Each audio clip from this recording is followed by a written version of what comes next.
はじめましての方もこんばんは。最近リングフィットを始めて筋肉痛で眠れない男ゆちです。そんなにきつくないと思っていましたが、数分後には汗まみれ。翌日には筋肉痛。こんなになるとは思っていなかった。正直言って完全に舐めておりました。このチャンネルは僕のアホな日常を語る動画ではなく、ガンプラや美少女プラモを中心に全塗装や改造をしていくチャンネルです。よかったらチャンネル登録よろしくな。さて、今日はなんと久しぶりにレビュー動画です。おいおいゆちよ、ガンプラを作るんじゃなかったのかよって思った人、ごめんなさい、浮気しました。今日見ていくのはガンダムフィックスフィギュレーションメタルコンボジットウィングガンダムエンドレスワルツアーリーカラーです。ちなみにこのキットは値段これぐらいだぜ。お高いので慎重にカッターナイフでテープを切って中身を取り出していくぜ。いろいろと取り出していった中で、この封印されし発泡スチロールの中に本体が入っている。さらに慎重にテープを切る。切って段ボールを開けビニールを取ると本体を召喚。美しいぞ。さて、一旦武器や羽を一緒に並べてみるぜ。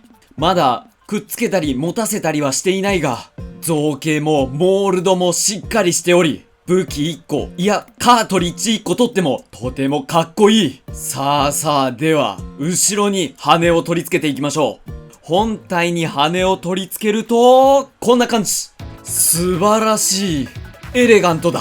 この腕の爪みたいな部分もまたいいですね。G ガンダムじゃないですけど、フィンガー状態のポーズを取らせても良さそうですね。さらに、普通のウィングと配色が異なり、特に腰アーマーが赤くなっているせいで、角度によってはシェンロンガンダムっぽく見えます。一つのフィギュアで、二つも三つも美味しい気分を味わえるっていうことだぜ。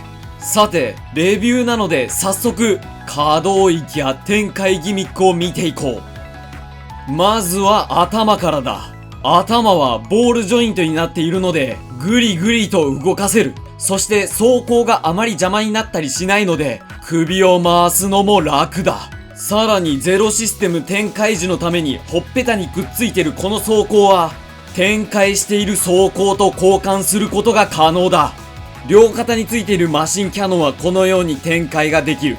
そして胸部はゼロシステム展開時に走行を突き出すことができる。突き出すとこの黄色い部分の走行も連動して動くぜ。さらに引き出した走行の下の部分は下に引き下げることでさらに走行を展開できる。だがここが少し硬いので破損に注意だ。腰は走行が干渉してしまうため大きくはひねれません。さらにこの腰2箇所関節があるのですが、そこまで大きく曲げることはできない。しかしポージングなどをしていると、僕はこれぐらいの可動範囲で全然問題ないかななんて思いました。続いて肩周りを見ていきましょう。肩は変形ギミックなどがあるので大きく動かすことができます。そして肩の根元は引き出し関節になっているためポージングがしやすくなっている。肩の走行は変形ギミックなどがあるので大きく動かすことができます。そしてこの白いパーツの部分を下に下げると上の青走行が連動してゼロシステムの際展開するようになっている。さらに赤い部分のパーツも下に動かすことで展開させることができる。そして少し細かいが丸い走行のこの部分も動かせる。そのまま下がって腕を見よう。腕は二の腕の部分で回すことができ、腕についている走行は展開させることができるぜ。展開方法は少し外側に引っ張り出し、上に少しずつずらしていく。内面の関節は二重関節なので結構曲がるはずなのだが、関節はだいぶ硬いため破損に注意だ。位置を調整したら最後に爪を上に上げれば腕の完成だ。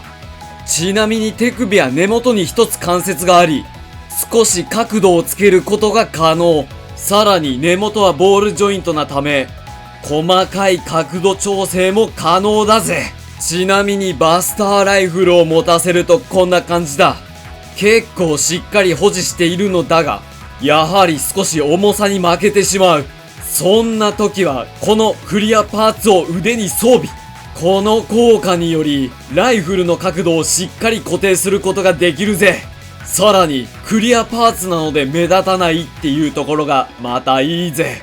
ちなみにエネルギーカートリッジは展開させた腕に装着可能だ。盾はマウントするための専用関節パーツがある。関節を装備することによって盾をマウントすることができる。ちなみにこの関節は2種類あり、もう一つの関節を使うと盾を横に持ってくることができるぜ。ただここで気になる点は盾を真横に持ってこれないってことだぜ。しかし全体的なプロポーションを見ている限りではとてもいいので、俺の中では気にならなくなっていったぜ。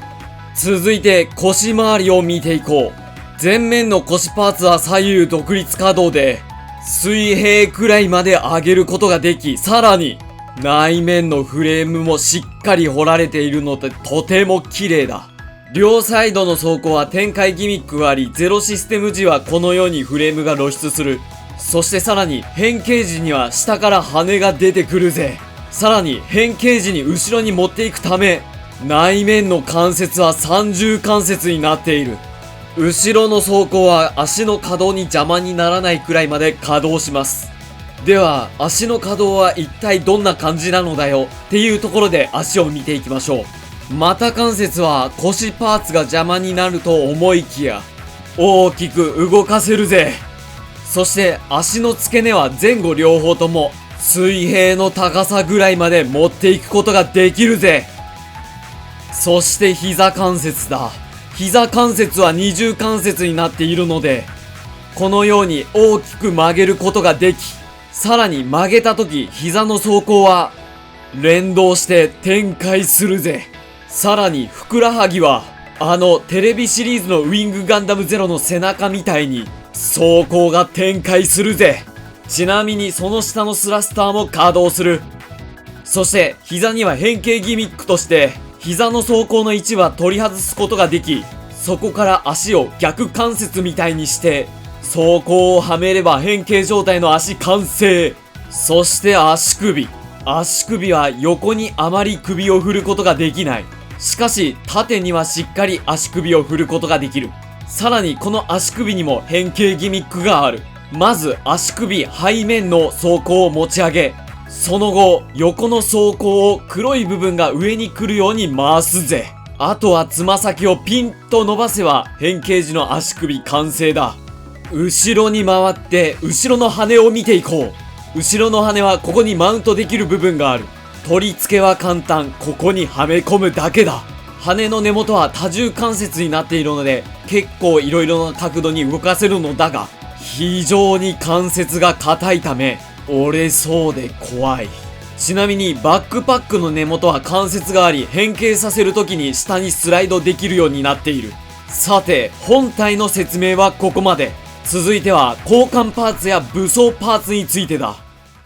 まずは手は両手とも全部で4種類だ。頭はゼロシステム展開状態の装甲と折れてしまった時用の予備のブレードアンテナが付属している。そして今持たせていた武装たちはこんな感じだ。まずはバスターライフルから見ていこう。バスターライフルはグリップを引き出すことによってカートリッジを差し込み、再びグリップをスライドさせればカートリッジを固定させることができる。走行部分は変形させるときにこのようにスライドさせる。さらにエネルギーカートリッジポットも同じようにスライドギミックがあり、はめ込んだらパーツをスライドさせ固定することが可能だぜ。ビームサーベルはサーベル部分を取り外し盾の裏にマウントさせることができる。さて武装を取り付けたウィングがこんな感じだ。とても美しいぞ。だがさらにこいつには変形状態がある。ギミックについてはさらっとご紹介しましたが、せっかくなのでどのように変形していくのか一緒に見ていこうぜ。まず膝は逆関節に変形させ、足首は走行を上向きに回転させつま先を伸ばす。そしてサイドの腰アーマーは羽を展開させ後ろのアーマーの横に持っていく。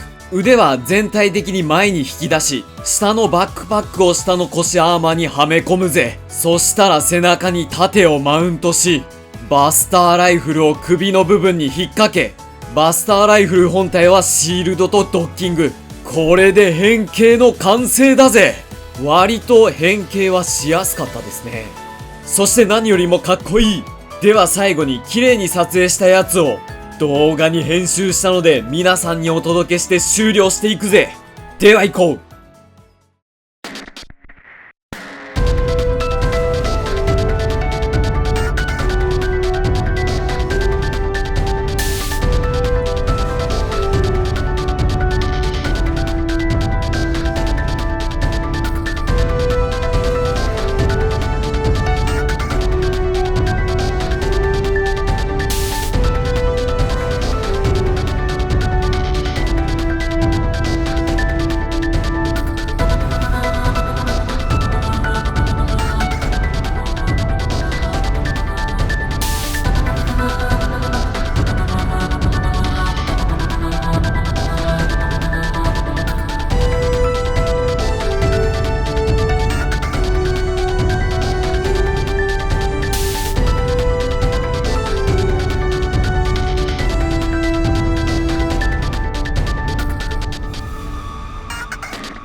いかがだったでしょうか。僕のウィングガンダムエンドレスワルツアーリーカラーのレビューは、とにかくかっこいい、綺麗、おしゃれ、エレガント。そんな言葉ばかりが僕の頭に浮かびます。